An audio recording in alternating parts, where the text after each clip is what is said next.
ओम चंद्रमा मनसो जातश्चक्षोः सूरजो अजायत श्रोत्राद्वायुष्य प्राणस्य मुखाद्यग्निरजायत। नमो नमः। તમારા બધાનું સ્વાગત છે આધ્યાત્મિક મહાશક્તિમાં। આપણે કોઈ પણ પૂજા કરીએ, કોઈ પણ અનુષ્ઠાન કરીએ, કોઈ પણ જપ કર્મ કરીએ, કોઈ પણ ક્રિયા કરીએ કે જે પૂજા સાથે જોડાયેલી છે, કર્મકાંડ સાથે જોડાયેલી છે, યજ્ઞ સાથે જોડાયેલી છે, યાગ સાથે જોડાયેલી છે, વિધિ કે વિધાન સાથે જોડાયેલી છે, અરે કેવળ સત્યનારાયણની કથા જ કેમ નથી, કેવળ આપણે જપ કર્મ કરવા માટે બેઠા જ કેમ નથી, પણ એ સમયે સાક્ષી રૂપે આપણે દીપનારાયણને સ્થાપિત કરીએ છીએ। શું આટલું બધું મહત્વ દીપ સ્થાપિત કરવાનું હોય છે? શું દીપ સ્થાપિત કરવું આવશ્યક છે? અને નવરાત્રિના આ 9 દિવસો દરમિયાન અખંડ દીવો રાખવો જરૂરી છે? હા, ખૂબ જરૂરી છે। આપણે એવું જાણીએ છીએ કે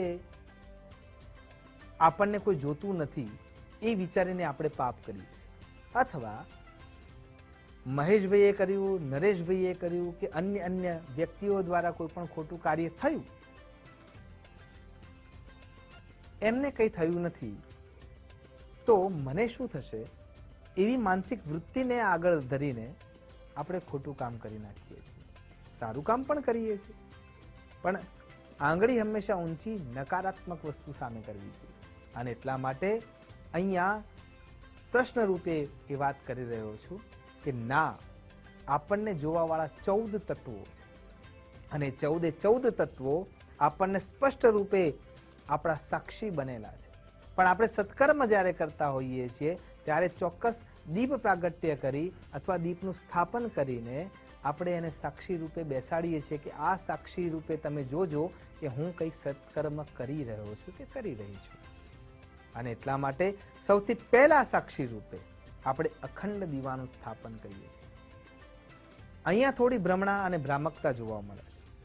અખંડ દીપ કોને કહી શકાય? આપણા ઘરમાં જે રાખીએ છીએ એ ચલિત દીપ છે, કેમ કે એને અખંડ દીપ આપણે નામ ના આપી શકીએ। હા, આપણા મનની ભાવનાઓ માટે આપીએ છીએ, સાચી વાત છે, પણ કેવલ એક અનુષ્ઠાનના સમય પૂરતો જ આપણે એને અખંડ રૂપે રાખવાનો પ્રયત્ન કરીએ છીએ। ગબ્બરના ગોખમાં વર્ષોથી જે અખંડતાથી, ચાહે વરસાદ હોય, ઋતુ પરિવર્તનના પડછમ લાગેલા હોય કે કોઈ પણ આફત પરિસ્થિતિ હોય, છતાંય એ દીવો બુઝાયો નથી, એને અખંડ દીવો કહી શકાય। મહાકાલી ક્ષેત્રમાં પાવાગઢના પર્વતો ઉપર ત્યાં જે દીવો ચાલે છે એ અખંડ દીવો છે। ચામુંડા ચોટીલાના રૂપમાં ત્યાં જ્યાં ભગવતીનું સ્મરણ થાય છે એ જગ્યાએ જે ક્ષેત્ર રૂપે, પ્રતીક રૂપે, ધર્મના દ્યોતક રૂપે જે દીપ ચાલે છે એ અખંડ દીવો છે। જ્વાલામુખીમાં માં જગદંબા રૂપે, એ જ્વાલા દેવી રૂપે જે દીપ પ્રગટ છે, એ દીપ તો સ્વતઃ પ્રગટ છે, એ જ્વાળાને અખંડ દીવો કહી શકાય। આમ જે જગ્યાએ વર્ષોથી જે દીપનારાયણ સ્થાપિત થયેલા હોય અને છતાંય એને કોઈ જાતની તકલીફ ના થતી હોય, એને અખંડ દીવો કહી શકાય છે। પણ આપણા ઘરમાં જ્યારે આપણે કોઈ પણ અનુષ્ઠાન લઈએ છીએ અને એ વખતે જે દીપનારાયણને આપણે પ્રજ્વલિત કરીને સ્થાપિત કરીએ છીએ એને આપણે અખંડ દીવા તરીકે ઓળખીએ છીએ અને એને સ્થાપિત કરીએ છીએ। હા, એને પણ ચલિત રૂપે અખંડ દીવા તરીકે આપણે જોઈ શકીએ છીએ। એટલે આપણા કર્મના સાક્ષી રૂપે જે ઈશ્વરની સભામાં જવાબ આપે છે એમાં સૌથી પહેલો અખંડ દીવો જેને આપણે ગણી શકીએ એનું નામ છે સવિતા સૂર્યનારાયણ।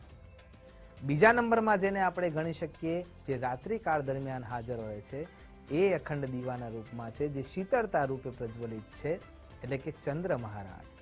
અમાસના રાત્રિકાળ સમયે ચંદ્ર મહારાજની હાજરી હોતી નથી, એટલે ધ્રુવ તારો છે, નક્ષત્રો છે, નિહારિકાઓ છે, એ આપણને જોઈ રહ્યા છે।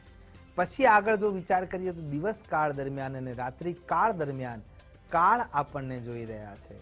પંચ કર્મેન્દ્રિય, પંચ જ્ઞાનેન્દ્રિય, 11મું મન, મન બુદ્ધિ ચિત્ત અહંકાર, તન માત્રાઓ, આ 24 વસ્તુઓ આપણને પ્રત્યેક ક્ષણ જોઈ રહી છે।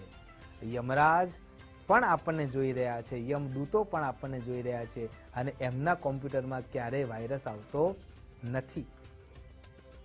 તો જ્યારે આપણે વિચારીએ છીએ દીપ પ્રગટાવવાનું કારણ શું છે કે આપણે સૌને એવો સંદેશ આપીએ છીએ કે હું અત્યારે સત્કર્મ કરવા માટે બેઠો છું અને સત્કર્મના સાક્ષી તમે બધા બનો. એટલા માટે કોઈ પણ અનુષ્ઠાનમાં, અનુષ્ઠાન શબ્દનો અર્થ પણ એ જ છે કે સવાલક્ષ જપ કરીએ ને એને અનુષ્ઠાન કહેવાય. તો એ અનુષ્ઠાનના અંદર બેસીએ છીએ ત્યારે ચોક્કસ રૂપે દીપનારાયણને સાક્ષી રૂપે આપણે રાખવા જોઈએ અને રાખવા જ જોઈએ. બીજી દ્રષ્ટિથી જોવા જઈએ તો પૃથ્વી પર જે ગ્રેવિટેશનલ ફોર્સ છે, ગુરુત્વાકર્ષણ બળ છે, એ બળને ચેલેન્જ કરનારું કોઈ પણ શક્તિ હોય તો એ દીપની જ્યોત છે. એ ઉર્ધ્વ પુંડે જાય છે અથવા ઉર્ધ્વરેતા બને છે. એ ઉર્ધ્વરેતા એટલા માટે બને છે કે એ એવું સમજાવે છે કે તમે જે સત્કર્મ કરવા માટે બેઠા છો એ સત્કર્મ તમને ધીમે ધીમે ઉર્ધ્વ તરફ લઈ જશે. અને એટલા માટે એ જ્યોતને ત્રાટકની દ્રષ્ટિએ પણ જોવામાં આવે છે. કેમ કે એ ત્રાટકની દ્રષ્ટિએ જ્યારે જોઈએ ને ત્યારે આપણા મનના વિચારોમાં પણ ઉર્ધ્વતા, ઉર્જા વધતી જાય છે. અને એટલા માટે પણ આપણે દીપનારાયણને સાક્ષી રૂપે રાખતા હોઈએ છીએ. દીપો હરતુ મે પાપમ, આપણા તમામ પ્રકારના પાપોનું હરણ કરવાની શક્તિ એમાં છે.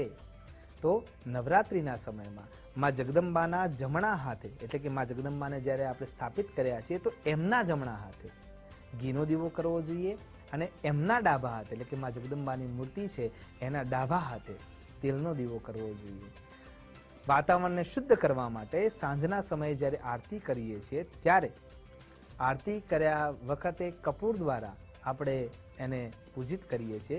પણ આરતી થયા પછી જ્યારે સાક્ષી દીવાઓ દ્વારા ભગવતીનું આપણે સ્મરણ કરતા હોઈએ ત્યારે એના અંદર લવિંગ અને તજ એને વાટીને જ્યારે તમે કપૂર સાથે એમાં મૂકીને પ્રજ્વલિત કરો છો દીપનારાયણને, ત્યારે ધીમે ધીમે ધીમે ધીમે જેમ જેમ એના અંદરનું ઘી કે તેલ બળતું જાય છે તો એ તજ અને લવિંગની ઉર્જા પણ ધીમે ધીમે વાતાવરણમાં ફેલાય છે અને એના કારણે પણ તમારા આજુબાજુનું વાતાવરણ શુદ્ધ બનવા લાગે છે. હા, શરદ ઋતુ ચાલી રહી છે એટલા માટે જે રોગનાશકતાની જરૂર છે એ આ પ્રમાણે જો દીપનારાયણને પ્રગટ કરવામાં આવે તો રોગોનો નાશ થઈ શકે છે.